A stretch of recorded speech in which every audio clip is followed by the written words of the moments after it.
ഇത്രത്തോളം സോഷ്യൽ മീഡിയയിൽ വൈറലാകുമെന്ന് വിചാരിച്ചത് അറിയില്ലായിരുന്നു.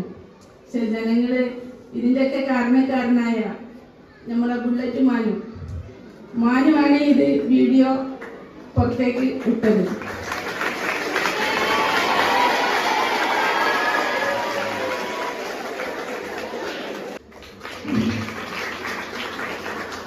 ഏതായാലും നമ്മുടെ പഠിച്ചവന്റെ അനുഗ്രഹത്താൽ മറൈൻ സുമാന 7 മണിക്കൂർ ഫ്ലൈങ് ചെയ്ത് വീട്ടിലേക്ക് ഒരു 2-3 ദിവസം നിൽക്കാൻ വേണ്ടിയിട്ട് വന്നതായിരുന്നു.